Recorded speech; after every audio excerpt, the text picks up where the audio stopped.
Okay, welcome back to our YouTube channel. We filmed a few videos today, so if you see us wearing the same clothes in lots of videos, it doesn't mean that we wear these clothes like every day. It just means that we filmed lots of videos. Next time we bring a costume change, okay? Yeah. I'll bring some feathers or something. Halfway through. So this one's a key one. It is the top 5 personality traits of a successful recruiter. I know we get a lot of applicants, so a lot of people who want to join our business, and I think it's fantastic that those people watch these videos. So I'm expecting to hear some of these qualities repeated back to me when we interview you. So what's number 1, Alex? It's hardworking, okay? So, I mean, again, hardworking, having a good work ethic. I'm never gonna be tired enough to say this to people when join the recruitment industry. Yep. You need to put the hours in. Again, you're gonna be working with clients that already have stronger relationship with other recruiters within the area. So the best way to get ahead of the competition and really forge those relationships is by putting in the extra hours, you know? So you're gonna have candidates and clients that, you know, they might want to speak with you during the weekends or late at night. You know, unfortunately, for your first few years until, like, you know, those people know you and trust you, you gotta put, again, that overtime in to make sure that you are a little bit ahead of the game, right? And again, recruitment is not a 9-to-5 job, you know, so you have to be flexible around the schedule. That doesn't mean that you have to burn yourself out, you know. I think you can reward yourself with breaks and holidays if you are successful.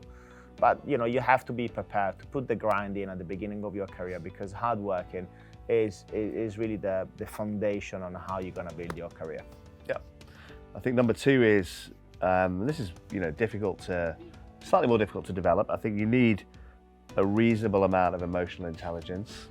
Not always, though. Some good recruiters. I've got some people in mind that have forged successful recruitment careers with almost 0 EQ. But the majority of people have a good EQ. The majority of people have a little bit, yeah. I mean, we deal with people all the time. So, you know, clients, candidates, we deal with, you know, on a daily basis, you're going to deal with a wide variety of people. And, you know, your job essentially is going to be to persuade people, to try and get them to consider things which maybe they hadn't considered, or maybe change their perspective on things.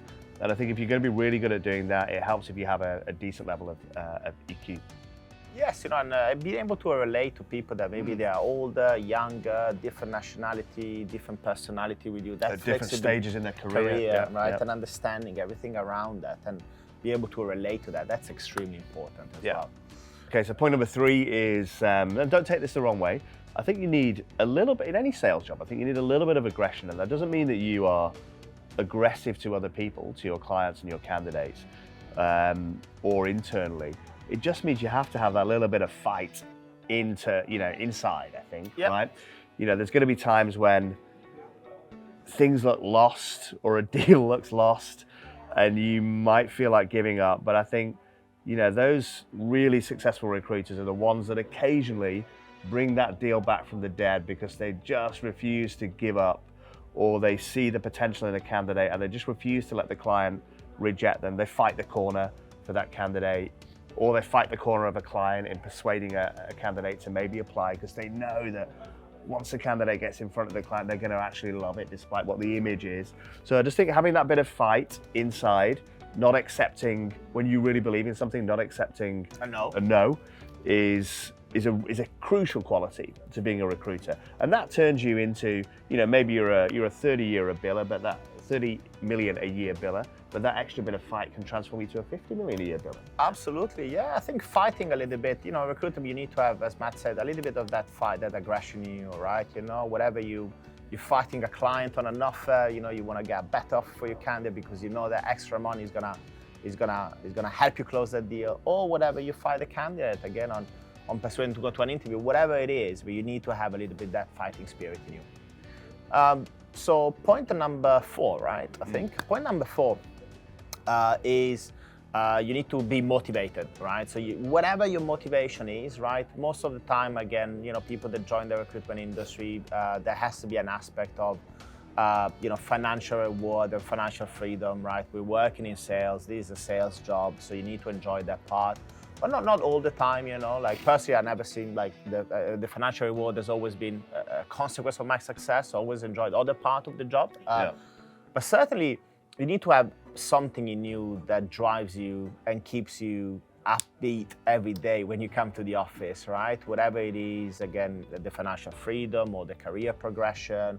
Again, that really depends on you, but you need to have something that keeps you motivated day in, day out. You know, the recruitment job is full of up and downs at any stage of your career. No deal is the same, you know, no client is the same, no candidate is the same.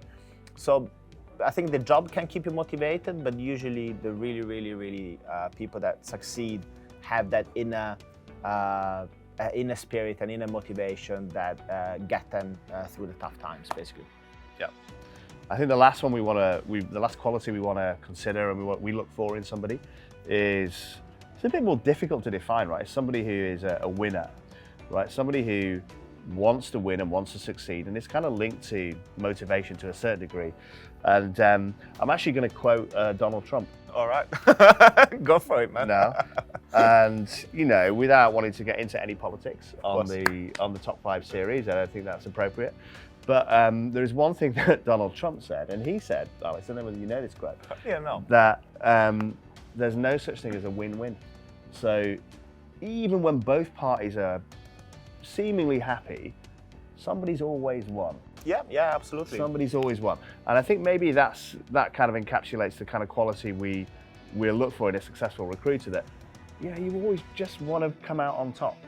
Always. I mean, in recruitment, the line between success and failure is very simple. You either close a deal or you don't close a deal. Yeah. That's it, you know. So you either achieve your daily, weekly KPIs or you don't, you know. It's a very simple way, you know, to evaluate people and their success within the business, right? I think in our experience, the people that make it to the top and the people that perform consistently at a high level is people that win. You know, when they have a deal on the table, when they have a budget to hit, they do whatever it takes to hit that budget, right? Within, of course, being professional and, you know, and everything around that. But, you know, they have that inner spirit, that mentality that gets them to work the extra mile, to make the extra step to actually close that deal. And that is something that is probably innate, I think, you know, within you. You either have it or you don't have it.